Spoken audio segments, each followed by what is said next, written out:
नमस्कार, मेरो नाम गोकुल खनाल, टेक्निकल गोकुल खनाल च्यानलमा तपाईलाई स्वागत छ। आजको यस भिडियोमा चाहिँ तपाईहरुलाई घरको अर्थिङ कसरी गर्ने भन्ने विषयवस्तुमा फुल प्र्याक्टिकल सहित सिकाउन गइरहेको छु। घरको अर्थिङ धेरै किसिमले गर्न सकिन्छ, जस्तै plate earthing, rod earthing, pipe earthing, chemical earthing जस्ता किसिमका अर्थिङ गर्न सकिन्छ। त्यसमध्ये पनि मैले सस्तो, छरिदो र छिटो घरमै गर्न सकिने अर्थिङको बारेमा फुल प्र्याक्टिकल सहित सिकाउन गइरहेको छु। घरमा अर्थिङ गर्नु नगर्नुका फाइदा बेफाइदाको बारेमा पनि धेरै कुरा भन्न गइरहेको छु र घरको अर्थिङ कसरी टेस्ट गर्ने भन्ने विषयमा पनि 2-3 तरिकाले सिकाउन गइरहेको छु। त्यसैले यो भिडियो पुरै हेर्नु होला, मन परे लाइक शेयर गरिदिनु होला र अहिलेसम्म पनि च्यानल सब्स्क्राइब गर्नुभएको भने छैन भने प्लिज सब्स्क्राइब गरिदिनु होला। तपाईहरुलाई यस्तै किसिमका नयाँ इलेक्ट्रिक सम्बन्धी नयाँ भिडियो हेर्न मलाई कमेन्ट बक्समा गएर कमेन्ट गर्नु होला। धन्यवाद।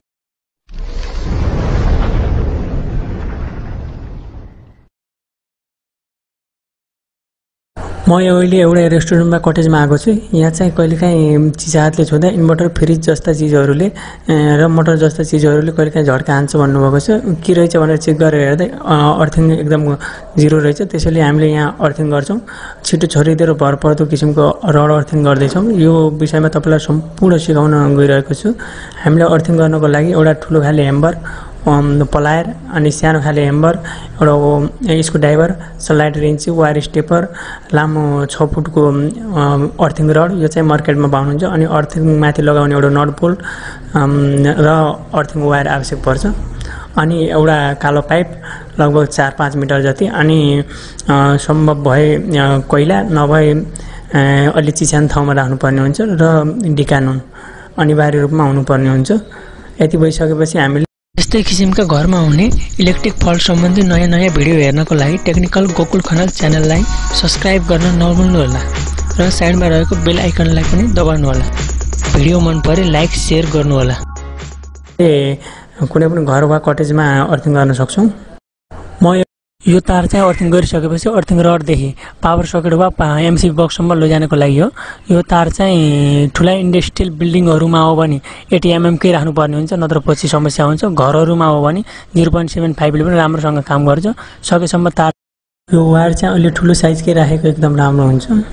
सामान भइसकेपछि मैले अलि चिसानो हुने ठाउँहरू हेरेर यहाँ चाहिँ मैले अर्थिङ रड गाड्न लागिरहेको छु। त्यसको लागि हामीलाई करिब 2 फुटको तल गहिराई खन्नुपर्ने हुन्छ। त्यसैले यहाँ मैले खन्दैछु। 2 फुट लम्बाइ चौडाइ चाहिँ 51 फुटको हुनुपर्ने हुन्छ। 2 फुट जति अनिवार्य खाल्टो पार्नुपर्ने हुन्छ। अलि चिसानो छैन भने त लगभग 2-3 मिटरै खन्नुपर्ने हुन्छ। तर अलि चिसानै छ भने 2 फुटले पनि काम गर्छ। ठाउँ चाहिँ सदाबार हुनुपर्ने हुन्छ। तर चिसानो भनेर एकदम पानी बग्ने, धेरै पानी हुने ठाउँमा चाहिँ हुँदैन। ठिक्क पानी हल्का असिलो ठाउँमा मात्र हुन्छ। यो खाल्टो चाहिँ मैले जसो किसिमले खनिरहेको छु, तपाईँले पनि त्यस्तै किसिमले नआत्तिकिन आरामले खन्नुपर्ने हुन्छ। तपाईँहरूसँग यो गैँचीभन्दा गलोहरू छ भने अलि सजिलो हुन्छ।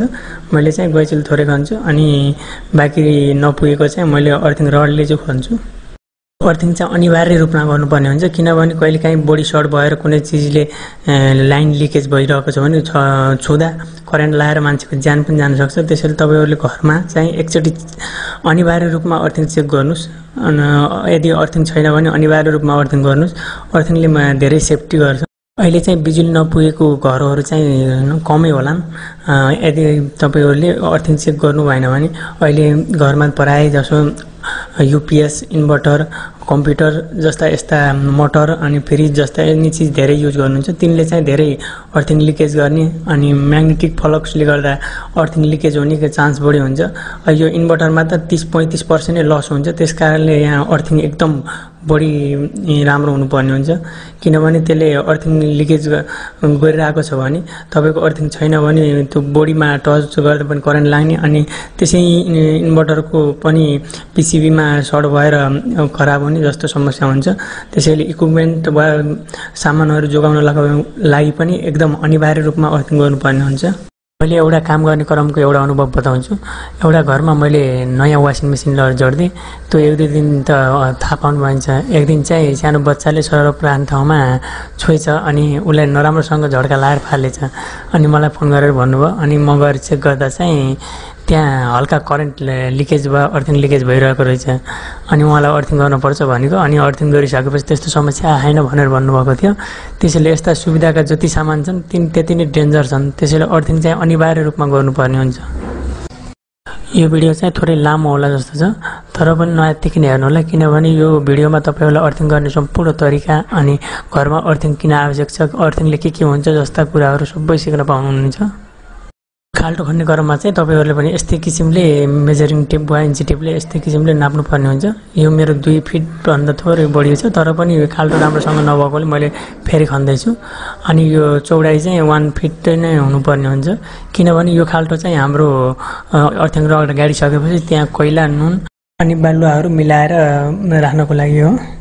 खाल्टो खन्ने क्रममा चाहिँ बिचमा जरो आएको छ, यो जरोलाई मैले काटेर फाल्छु अनि मात्र राम्रोसँग खन्छु। हेक्साको सहायताले मैले काटेर चाहिँ यो खाल्टोलाई एकदम साफ गर्छु। यो रड अर्थिङ चाहिँ गर्दा तपाईँहरूले केही नराखिकन डाइरेक्ट सिधै रडलाई धसेर पनि गर्न सक्नुहुन्छ, तर यो चाहिँ हल्का असिलो ठाउँमा हुनुपर्छ। अरू अर्थिङ गर्दा चाहिँ अलि मेहनत अनि खर्च पनि लाग्छ, किनभने प्लेट अर्थिङमा चाहिँ तपाईँहरूले एकदम विधि पुऱ्याएर गर्नुपर्ने हुन्छ। मैले कुनै बेला तपाईँलाई प्लेट अर्थिङको पनि पुरै प्र्याक्टिकल सहित भिडियो लिएर आउने प्रयास गर्नेछु। कुनै ठाउँमा अब ठुल्ठुला इन्डस्ट्रियलहरूमा गर्दा तपाईँले प्लेट अर्थिङ, केमिकल अर्थिङ जस्ता धेरै किसिमका अर्थिङ हुन्छन्, तिनी मैले सम्भव भएसम्म सबै ल्याउने प्रयास गर्नेछु। यो ग्राउन्डिङ वा अर्थिङलाई चाहिँ धेरै जसोले न्युट्रलै भनेर बुझ्छन्, किनभने यो एक किसिमको न्युट्रल पनि हो। ठुल्ठुला ट्रान्सफर्मरहरू, ठुल्ठुला लाइन सप्लाई हुने ठाउँहरूमा अर्थिङबाटै न्युट्रल निकालिन्छ। कसरी भने जस्तै ट्रान्सफर्मर 2-3 किसिमको अर्थिङ हुन्छ, lightning arrester, body earthing, system earthing जस्तो हुन्छ। सिस्टम अर्थिङले चाहिँ एक किसिमको न्युट्रलकै काम गर्छ, न्युट्रल पोइन्टमा दिन्छ। यो त्यसैले पनि धेरै जसो न्युट्रलै भन्ने गरिन्छ। खास त यो अर्थिङ न्युट्रल होइन, तर पनि धेरै जसोले त्यस्तै बुझ्छन्। तर यो सिस्टम अर्थिङमा चाहिँ खास त्यो न्युट्रल पोइन्टमा लाइन वा इलेक्ट्रोनहरू प्रवाह हुँदा त्यसलाई ग्राउन्डिङ गरेर 0 इलेक्ट्रोड गराउनको लागि हो, तर धेरै जसोले न्युट्रलै भनेर बुझ्छन्। यो इलेक्ट्रोलाइट वा अर्थिङ रडलाई मैले इन्ची टेपले नापेको, यो 6 फिटभन्दा 1 इन्च कम रहेछ, तर वास्तवमा मार्केटमा 6 फिट नै भनेर बेचेको हुन्छ, तर यो 1 इन्च कम हुने रहेछ। तर पनि यसलाई 6 फिटकै भनेर माग्नुपर्छ, नत्र पाउनुहुन्न तपाईँले मार्केटमा। अब यो रडलाई खाडलको एकदम बिच सेन्टर पारेर ठिक्क हल्का हातले घुस्ने जति घुसाउने अनि माथिबाट तल अर्थिङ रडलाई राम्रो समातेर माथिबाट ह्यामरले ठोक्नुपर्छ। जसरी मैले यहाँ ठोकिरहेको छु तपाईँहरूले पनि त्यस्तै किसिमले आरामले ठोक्न सक्नुहुन्छ। यस क्रममा चाहिँ एकदम हतियार गर्नुभयो भने तपाईँको हातमा लाग्न सक्छ, त्यसैले एकदम आरामले बिस्तारै ठोक्नुपर्ने हुन्छ। कहिलेकाहीँ सानो ढुङ्गा पर्छन् तल, तर पनि नआत्तिकन आरामले बिस्तारै ठोक्नुभयो भने राम्रोसँग घुस्छ। जसरी यहाँ आरामले ठोक्दा कति मजाले घुसिरहेको छ, त्यस्तै किसिमले नै घुस्छ। त्यसैले एकदम हतार नगरिकन आरामले ठोक्नुपर्ने हुन्छ। ठोक्ने क्रममा अलि साह्रो ठाउँ छ भने यो रड माथि एउटा काठको टुक्रा राखेर टुक्रा माथि हान्नुपर्ने हुन्छ, नत्र यो रड थिचेर बेचित्तको हुन्छ। त्यसैले केही काठ राखेर काठमाथि हान्नुभयो भने रडलाई त्यति जोड पर्दैन। यसरी बिस्तारै आरामले हानिसकेपछि यो रडलाई चाहिँ यो जमिनको माथिल्लो सतहदेखि करिब 3 इन्च मुनि नै हुनुपर्छ, किनभने यो जमिनमा माटो राख्दा वा बालुवाले पुर्दा टक्क हल्का छोपिनुपर्छ। जसरी मैले यहाँ ठोकेर 1-2 इन्च तल बनाएको छु, त्यस्तै किसिमले तपाईँहरूले पनि गर्न सक्नुहुन्छ। अब हामीले यसमा अर्थिङ वायर जुन 0.75 को युज गर्न लाग्छु, किनभने यहाँ कटेज अलि सानो छ, त्यति ठुलो आवश्यक पनि छैन, त्यसैले मैले सानो हाल्दैछु। यसलाई चाहिँ करिब 1 मिटर जति छिल्नुपर्ने हुन्छ, किनभने त्यसमा हल्का बेरेर नट बोल्ट कसियो भने एकदम राम्रो फरफर तरिकाले कसिन्छ। यो तार छिल्ने क्रममा चाहिँ तपाईँहरूले थोरै गरेर यस्तै प्लायरले वायर स्टेपरको सहायताले पनि छिल्न सक्नुहुन्छ। नभए तपाईँले थोरै कति छिल्ने हो त्यही अनुसार लाइटर वा सलाइले हल्का पोलेर पनि खोल्न सक्नुहुन्छ। मैले चाहिँ प्लायरले खोलेको छु। मार्केटमा यही तार तपाईँको स्ट्यान्डर्ड गेजवालामा 1.18 को साइजमा पनि पाउन सक्नुहुन्छ। यो फेरि MM साइज वा मल्टी स्ट्यान्ड वायर हो, त्यसैले यो 0.75 कै प्राय युज हुन्छ। अचल चाहिँ स्ट्यान्डर्ड गेजवाला अलिक कम पाउँछ, त्यसैले यही पाउँछ। तपाईँले यो तार चाहिँ छिलिसकेपछि एकदम राम्रोसँग बटारेर युज गर्नुपर्ने हुन्छ, नत्र तपाईँको राम्रोसँग टाइट हुँदैन। जसरी मैले यहाँ बटारिरहेको छु, तपाईँहरूले पनि त्यस्तै किसिमले एकदम राम्रोसँग बटार्नु पर्ने हुन्छ। तारलाई राम्रै छिलेर बटारिसकेपछि यो अर्थिङको माथि लगाउने यो बोल्टमा आरामले बिस्तारै त्यसो वरिपरि जेल्नु पर्ने हुन्छ। नभए त्यो तारलाई हल्का दोबारेर यो माथिको नटको माथि चुच्चो छ नि त्यहाँ तार फसाएर टाइट गरिदिँदा पनि हुन्छ, तर त्योभन्दा यसरी बटार्नु भयो भने एकदम राम्रो हुन्छ। जसरी मैले यहाँ बटारेको छु तपाईहरुले पनि त्यस्तै किसिमले रडमा पनि बटार्ने अनि माथि नट बोल्टमा पनि राम्रोसँग बटार्नु पर्ने हुन्छ। अनि मात्र त्यो नट बोल्टलाई राम्रोसँग टाइट गर्नुपर्ने हुन्छ। अब यति गरिसकेपछि अलिकति तार छिलेर अरु तारले पनि एक्स्ट्रा बटारिदिनु पर्ने हुन्छ। जसरी मैले अरु तारले यहाँ बटारेको छु तपाईहरुले पनि त्यस्तै किसिमले बटार्न सक्नुहुन्छ। यहाँ मैले चाहिँ थोरै तार अलि कम बटारे जस्तो लाग्यो त्यसैले फेरि छिल्दै छु। तपाईहरुले पनि एकदम राम्रोसँग पुरै वरिपरि राम्रोसँग टाइट गरेर मात्र नट बोल्ट एकदम टाइट गर्नुपर्ने हुन्छ। नट बोल्ट चाहिँ सलाट रिन्ची फाना रिन्ची के हुन्छ जेले भए पनि एकदम टाइट हुनु पर्यो, हल्लिन भएन। यति गरिसकेपछि बल्ल राम्रोसँग टाइट हुन्छ र राम्रोसँग अर्थिङ पास हुन्छ। तपाईहरुलाई अर्थिङ टेस्ट गर्न पनि सिकाउँछु। अर्थिङ टेस्ट चाहिँ 2-3 तरिकाले हुन्छ। मैले दुईटा तरिकाबाट अहिले सिकाउने प्रयास गर्नेछु। अब त्यो तार राम्रै बटारिसकेपछि अरु एक्स्ट्रा तार यसरी छिलेर त्यो तारले पनि राम्रोसँग वरिपरि एकदम टाइट हुने गरी बाँध्नु पर्ने हुन्छ। मैले जसरी यस्तो किसिमले टाइट गरेको छु तपाईहरुले पनि त्यस्तै किसिमले आरामले नआत्तिकै वरिपरि बाँध्नु पर्ने हुन्छ। यो तार चाहिँ हामीले किन बाँधेको भने त्यो पहिला जुन हामीले अर्थिङकोबाट लिएर जान लागेको तारको छिलेको बटारे त्यस तारलाई एकदम राम्रोसँग मजबुतसँग टाइट होस्, जुन कारणले गर्दा अर्थिङ एकदम राम्रो पास होस् त्यसको लागि हो बाँधेको। यो तारलाई चाहिँ एकदम वरिपरि लपटेर एकदम टाइट गरेर बाँध्नुपर्छ। जसरी यहाँ बाँधेको छु तान्दा पनि हल्का तानेर चेक गर्नुपर्छ। जसरी मैले चाहिँ चेक गरेँ त्यस्तै किसिमले। अब हामीले अर्थिङ कति आएको छ त्यो टेस्ट गर्छौं। पहिला मल्टिमिटरले टेस्ट गर्छौं। यो मल्टिमिटरले टेस्ट गर्दा चाहिँ तपाईले भोल्टेज एसी भोल्टेजमा लगाएर सेलेक्ट गर्नुपर्छ यस्तो किसिमको मल्टिमिटर, अनि मात्र टेस्ट गर्न सकिन्छ। यो मल्टिमिटरले चाहिँ हामीले न्युट्रल र फेज जस्तो किसिमले चेक गर्छौं त्यस्तै किसिमले चेक गर्ने हो। अर्थिङबाट आएको तार एउटा टर्मिनलमा र अर्को मल्टिमिटरको एउटा टर्मिनल चाहिँ फेजमा लगाएर छुवाएपछि चेक गर्न सकिन्छ। जुन न्युट्रल र फेजमा आउने भोल्टेज हो त्यति नै लगभग आउँछ। न्युट्रल र फेजमा अहिले त भोल्टेज एकदम कमै आयो होला किनभने लो भोल्टेज छ, धेरै लोड चलिरहेका छन्, त्यही भएर गर्मीको सिजन हो। यहाँ अहिले चेक गर्दा चाहिँ अर्थिङ 210-11 सो गरिरहेको छ। तपाईहरुले अहिले नुनहरु कोइलाहरु राखिसकेपछि अझै बढी सो गर्छ। मैले चाहिँ यस्तो किसिमले चेक गरेको छु। मल्टिमिटरलाई बीचमा राखेर अर्थिङ वायर चाहिँ तल झुन्ने छ अनि माथिको स्विच बोर्ड चाहिँ मैले पहिले खोलेको थिएँ त्यहीबाट चेक गरेर देखाएको छु। अब फाइनल काम सकिसकेपछि हामीले अर्को किसिमले पनि टेस्ट गरेर सिकाउँछौँ। अब फाइनल कामको लागि लगभग यो कालो पाइपलाई लगभग 2 मिटर जति यस्तो किसिमले काट्नुपर्ने हुन्छ। यो पाइपको बीचबीचमा पाल पार्नुपर्ने हुन्छ। मैले चाहिँ हेक्साको सहायताले काटेर पाल पारेछु। तपाईहरुले कुनै तातो चीजको झिर वा केही तताएर ढुसो पारेर पाल पार्न सक्नुहुन्छ। यो चाहिँ किनभने पछि अर्थिङ गाडिसकेपछि कुनै बेला अर्थिङ कम भएको अवस्था जस्तो महसुस भयो भने त्यसबेला पानी हालेर त्यहाँबाट अर्थिङ बढाउनको लागि हो। बर्खामा त जति बेला पनि पानी आउँछ र अनि चिसान भइरहन्छ जमिन त्यति बेला त राम्रै अर्थिङ दिन्छ। अनि यो बर्खा हिउँदहरुमा चाहिँ अनि पानी नआउने अलि सुक्खा याममा हुन्छ नि त्यति बेला चाहिँ अर्थिङ पनि सुक्खा भयो भने अर्थिङ रडमा पनि एकदम सुक्खा हुन्छ अनि अर्थिङ पनि एकदम कम आउँछ। त्यसैले गर्दा यो पाइपको सहायताबाट हामीले पानी हालेर अर्थिङ रडमा एकदम चिसान बढाउनको लागि हो। यो चाहिँ यो पाइपलाई चाहिँ अर्थिङ रडको हल्का साइडमा अर्थिङ रडको बीचमा छुने गरी हल्का ठाडो गराएर राख्नुपर्ने हुन्छ जसरी मैले राखेको छु त्यसरी।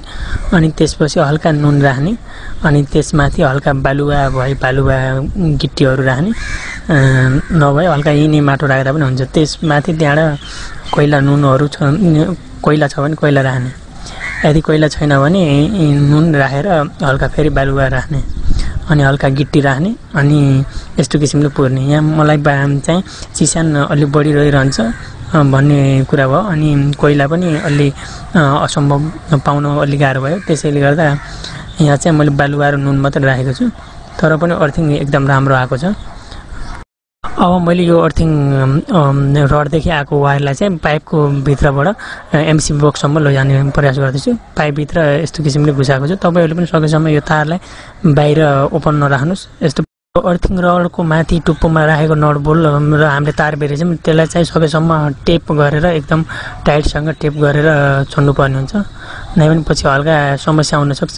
सकेसम्म टेप गरेरै छोड्नु होला। यहाँ चाहिँ मैले अलि पछि चाहिँ टेप गरेको छु। यहाँ हल्का पुरेछु अनि पछि खोलेर मैले टेप गरेको छु। अब यति गरिसकेपछि हामीले सम्पूर्ण तल खाडा खनेको अनि पाइपहरूलाई त्यो पुर्नुपर्ने हुन्छ। सकेसम्म बालुवा गिट्टीहरू राखेर पुर्नुपर्ने हुन्छ। यहाँ मैले पनि सबै पुर्न लगाएको छु। तपाईँहरूले पनि यस्तै किसिमले पुर्न सक्नुहुन्छ अनि पुर्नुपर्ने हुन्छ। तपाईँहरूले पनि यस्तै किसिमले आरामले नआत्तिकन पुर्नु होला। मैले चाहिँ उता बालुवा रहेछ त्यो ल्याएर यता पुर्ने प्रयास गरिरहेको छु अनि पुरिरहेको छु। तपाईहरुले पनि यस्तै किसिमले पुर्नुपर्ने हुन्छ। यहाँ चाहिँ मैले सम्पूर्ण पुरेर सकिसकेँ। अब यो पाइपमा रहेको तारलाई चाहिँ मैले एमसी बक्ससम्म पुर्याउनु पर्ने छ। त्योभन्दा पहिला मैले एकपटक यो तारमा कति छ अर्थिङ के कस्तो भइरहेछ त्यसलाई चेक गरेर तपाईहरुलाई पनि देखाउने प्रयास गर्नेछु। चेक गर्ने तरिका चाहिँ एउटा मल्टिमिटरबाट तपाईलाई अघि नै पनि भनिसकेँ मैले। अर्को चाहिँ बल्बबाट हो। त्यसलाई पनि चेक गरेर देखाउँछु। यो मल्टिमिटरबाट पहिला चेक गर्छौं। यो मल्टिमिटरको एउटा तारमा एउटा टर्मिनल र अर्को तारमा चाहिँ तपाईहरुले फेस जोडेर चेक गर्नुपर्ने हुन्छ। जसरी मैले यहाँ चेक गरेको छु। यसरी चेक गर्दा चाहिँ तपाईहरुले एकदम सेफ्टीलाई चाहिँ एकदम ख्याल गर्नुपर्ने हुन्छ। सेफ्टी चाहिँ फर्स्टमै राखेर चेक गर्नुपर्ने हुन्छ। सकेसम्म सेफ्टी ग्लोभ्स लगाएर। अहिले चेक गर्दा चाहिँ 213 आएको छ। तपाईले अझै त्यसमा पानी राख्नुभयो भने एकदम बढ्छ। मैले अहिले चाहिँ पानी राखेको छैन किनभने यति भयो अहिलेलाई अर्थिङ राम्रो हुन्छ। पछि बिस्तारै पानी राखिदिए हुन्छ भन्ने कुरा गरेछु मैले। अब चाहिँ हामीले बल्ब लगाएर चेक गर्छौं। यहाँ देख्न सक्नुहुन्छ तपाईहरुले यो तार अर्थिङबाट निस्केको तारलाई छुटाएर त्यतिकै फेसलाई मात्रै लाइन दिँदा केही पनि सो गर्दैन। त्यही अलिअलि यताउति दोगुडेको हुन्छ। त्यो चाहिँ गन्ने केही पनि छैन। 0 भोल्टेज देखाइरहा। अब चाहिँ हामीले बल्ब लगाएर चेक गर्छौं। यसरी चेक गर्दा चाहिँ तपाईहरुले एकदम सेफ्टी अपनाउनु पर्ने हुन्छ।